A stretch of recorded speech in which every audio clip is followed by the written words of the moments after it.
Joseph, stop. Joseph. Joseph, let's go, buddy.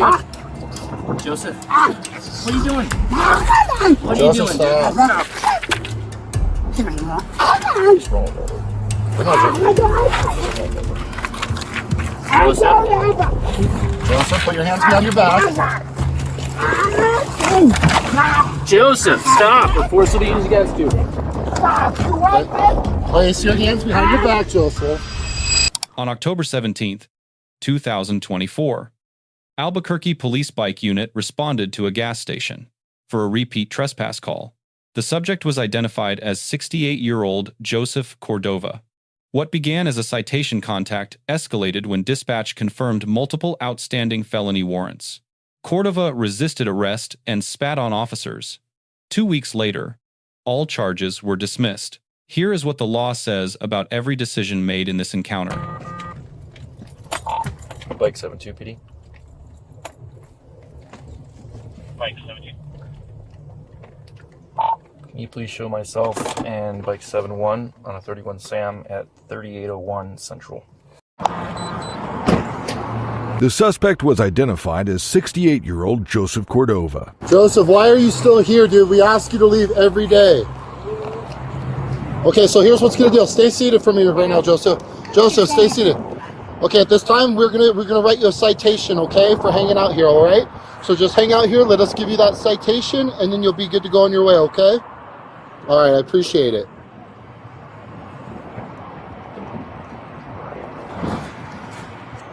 Just go ahead and stay seated, Joseph, okay? Don't get up.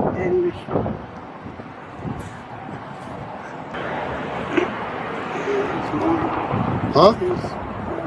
Water? I'll look, when we're done, I'll see if I have some water, okay? So I just want to let you know, though, okay? So we are going to write that citation, okay? So this time you're not free to go because we have to write the citation. I just have to say this, Joseph, okay? So if you try to like run or fight, force to be used against you, I don't want to have to do that, okay? I don't think you want to go that route either, all right? So.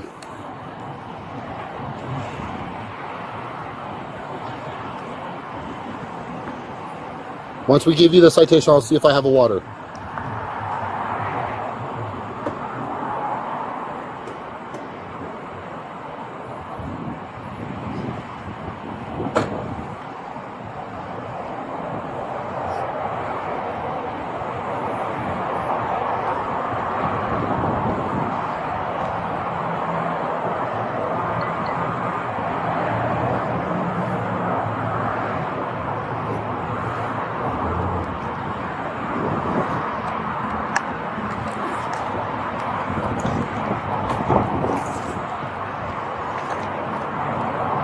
The initial detention was a lawful investigative stop under the Fourth Amendment.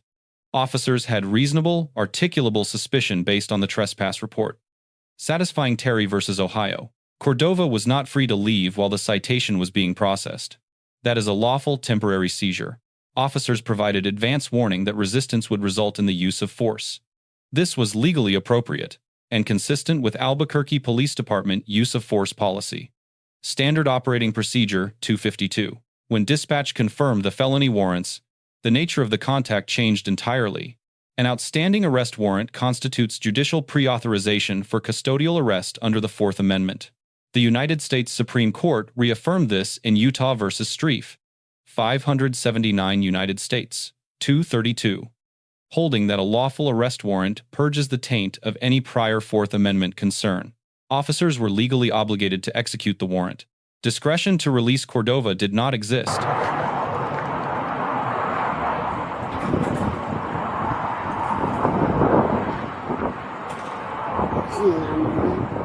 Huh?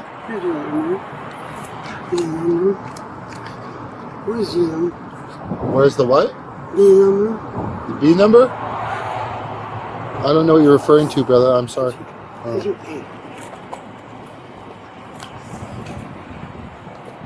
How's it going?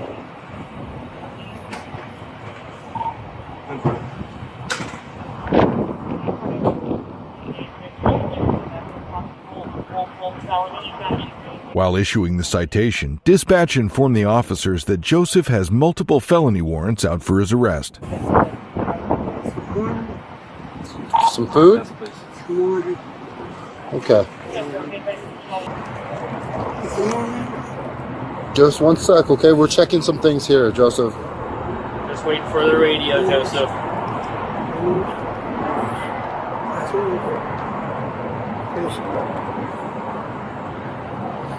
I'm gonna see if I have a water. Maybe that'll help. Huh? Did he ask for water? Yeah. Okay. I should have a... Here, Joseph, this is all I got, bro. You're welcome.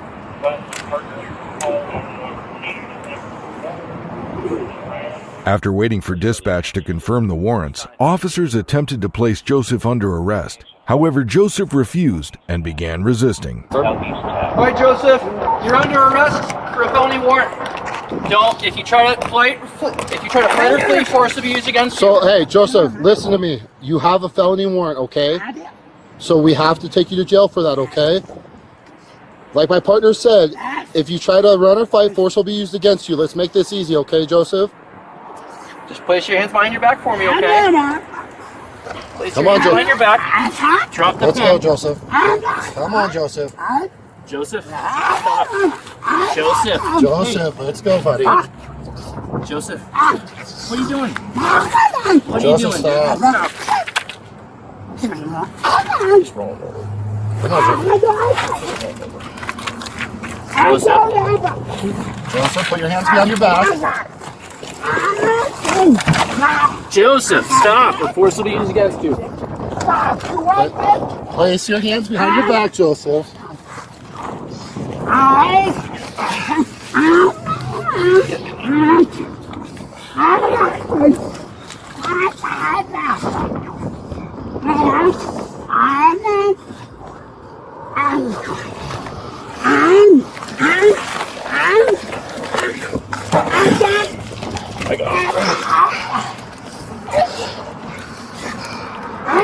Let go of your hands. Let go of your hands.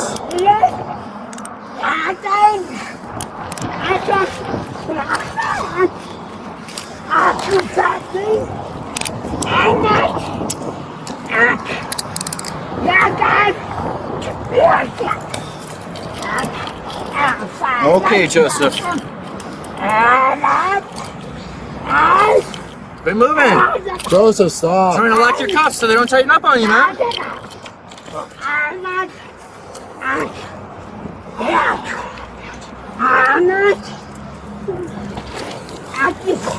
All right, Joseph. Joseph. Joseph, as soon as you settle down, I can loosen your cuffs and make them a little bit more comfortable. But I need you to settle down. I can't have you fighting us. Do you want to sit up? Why don't you sit up? Get off your stomach. Sit up. Joseph.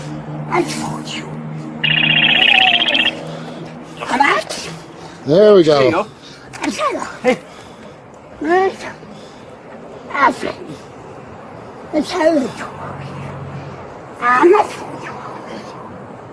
This combat sack right now. Yeah. It's not his hand. It's just trash. Is that? Is that just trash in his hand? Yeah.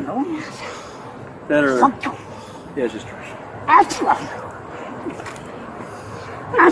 gonna get a couple of the gloves. All right, Joseph, come on. Hey, Joseph. Hey, you have a felony warrant, brother. There's nothing we can do about that, all right? You have to...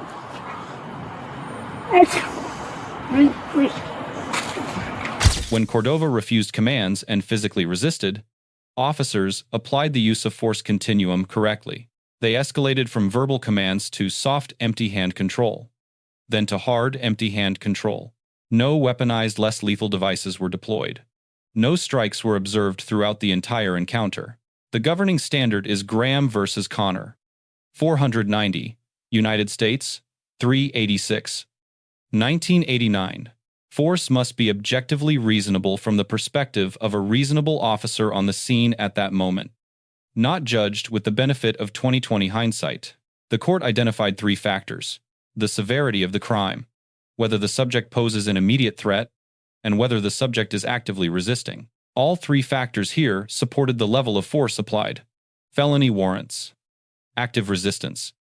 Unpredictable behavior. Cordova spat on officers after being handcuffed. This is not a minor infraction. Under New Mexico statutes. Section 30, 22, 24. Battery upon a peace officer is a fourth-degree felony when it involves contact with bodily fluids. Spitting is explicitly recognized by courts as constituting unlawful battery under this statute. The charge was legally sound. Officers responded by applying a spit protection mask. This is standard protocol under these circumstances. The spit mask is a lawful officer safety measure, not a punitive device. Its application here was appropriate. Here was right wish, and one wish, right wish,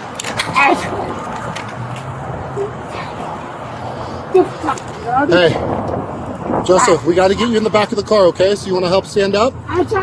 Come on, buddy, let's stand up. After getting Joseph into handcuffs, he decided to spit on the officers. Good job, Get over Joseph. here.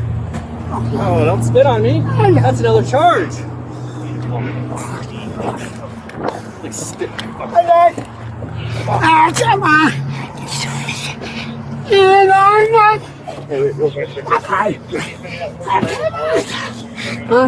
Life wish, main one wish, All right. All right. I got you in my eye. Sit in the car, Joseph. Sit in the car. Sit in the car, Joseph. Joseph, sit down in the car. Sit down in the car. That just got my eye, dude. That's good. Well, he's got 2 pounds.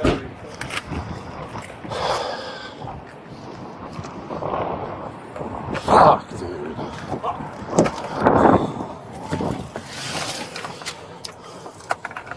Dude. So we'll try that. Go on this way.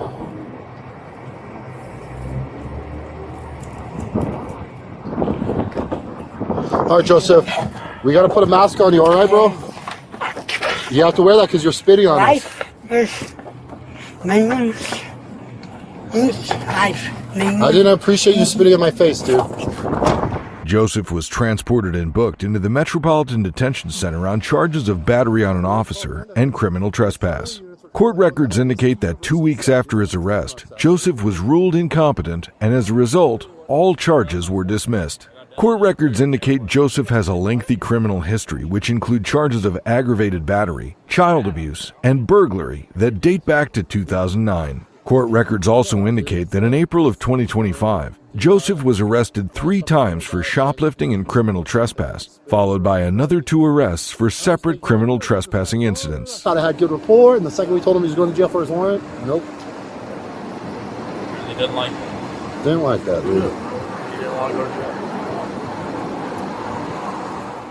Regarding the criminal trespass charge, New Mexico statutes, Section 30, 14, 1, prohibits remaining on property after receiving a lawful directive to leave.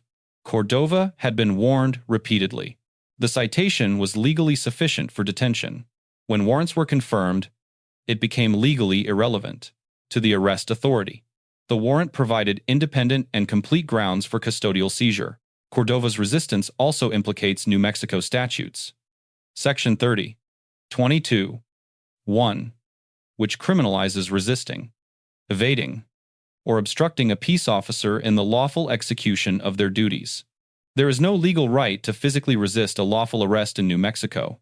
Resistance only compounds criminal exposure. 2 weeks after booking, a court found Cordova legally incompetent to stand trial.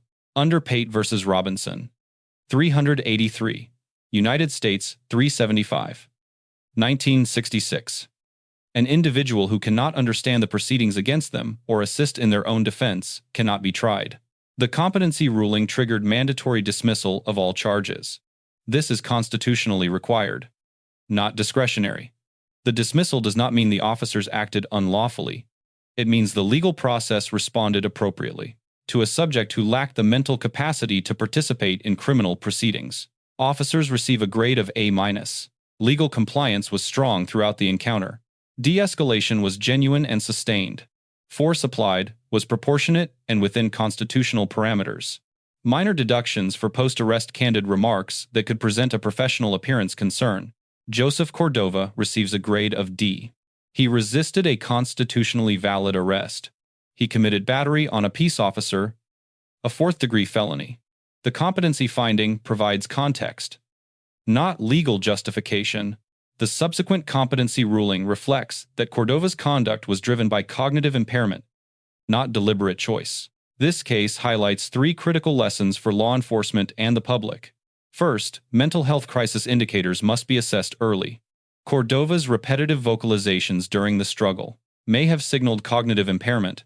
Crisis intervention training protocols recommend early identification. Second, outstanding warrant checks during citation contacts are operationally essential and legally consequential.